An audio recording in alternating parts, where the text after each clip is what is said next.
a huge victory at Vancouver, probably carrying some momentum from that. But heading to Houston, they haven't lost there. It's a difficult place to play with the weather factors.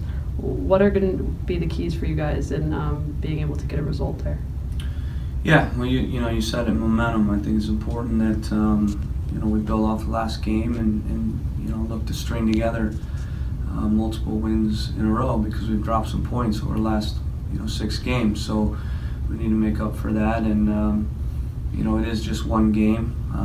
Obviously, I say that after losses as well. I'll say it after a win. It's one game, and it's a good performance. It's a great result and performance, which is ideally what you're looking to always get out of every game, is a good performance and result, getting the two together. And we got that. And now we start to get a little bit healthy. We get some guys back. And I think we'll be in a better position, or at least, from a health standpoint, a better position going to the game where we have options, and we can go with even a stronger group. But really pleased with the last game. Obviously, we know the challenge of Houston. We respect their team immensely. We've already played them this year. They showed their firepower in our game by scoring 2 goals, really in the way that they score goals. So we know firsthand, and we sensed it, how they play, and yet it was good also to show that we can handle that and manage it and come up with a result. But we scored first. They scored 2 goals, 2-1, and then we came back obviously in the match, and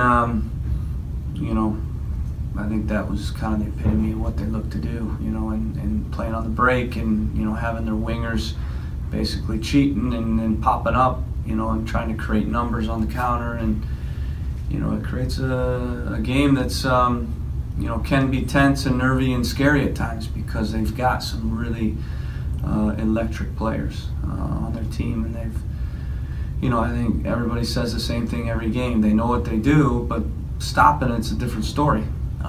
It's a real cat and mouse, because you can hurt them a little bit with the way they play, but also they hurt you right back immediately. And with Torres and Kyoto and Elise looking to most likely be back in the lineup now, I would say their ability to play their style, their system, and execute is even more dangerous with those three players in the league, and for sure they're 3 of the best front 3 in the league. It's not, maybe early in the year we talked about them and we said, okay, well maybe this is going to run out, but they've shown it. They've been consistent all year, and now they've shown they can win on the road and beat in DC. But at home all year, they've been very good and they're unbeaten. So we know the challenge. We respect them. But also we're going to go in there hopefully looking to do certain things and looking to hopefully be the first team to knock them off. Caleb, can you just talk about what Roy Miller's meant? I mean, it was an important signing for depth when you made it. It's proven its value, but last game obviously it left that. So just talk about how important he's been and how he's been able to be so successful. Yeah, I mean, those are kind of sneaky signings a lot, because they don't, maybe come off as the, I would call the sexiest signings, because a lot of times they're viewed as a depth piece, or, maybe a guy that, hasn't, been a guy that's shown up on the score sheet, or been a guy that, so those are kind of under the radar type signings. Funny enough, that was a Jorge Villafana signing as well. No one said a word about that signing when we kind of folded that one in, and similar with Roy Miller. We knew Roy, I remember him in the league, but more than that, I remember playing against him in both of the games we played, and in our scouting of him, going into our games last year in the CCL. I just kept watching this guy going, this would be a great piece. He can play center back, he can play left back, he can play in a 4-back, 5-back. We knew we were bringing in Guzman, so we thought, here's a guy that's been in the lead that can help him. We knew he spoke English, and we just felt it'd be a really good depth piece, and it has. And he's been everything we thought he'd be. He's a great guy, good professional, good person, really powerful in the locker room because of how much guys respect him.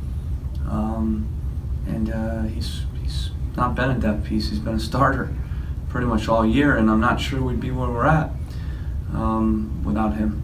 You know, Lawrence is the other one. Those two guys, you know, we've had to use them all season long, more than we thought. But if we didn't have those two guys, it would have been a similar story, I think, to last year, where we're behind it. We're still not where we need to be. We've obviously had injuries, but we've hung in because of guys like Roy Miller. And how's Charlie? He played the whole game. There was some talk on the TV broadcast about whether he was having issues in the first half. Come through okay, 100%, or? Yeah, I'm not sure where that talk came from, to be honest with you. Yeah, he was fine. He had no issues all game. So I think the commentators must have seen something that Chara didn't, and I didn't either. So I'm not sure where that talk came. Yeah, I think the sideline reporter said something about he had pointed to his leg at some point. Yeah. But yeah. Yeah, that didn't happen. Yeah, so he was fine and got through it fine, and should be good to go. And then just looking forward to having that.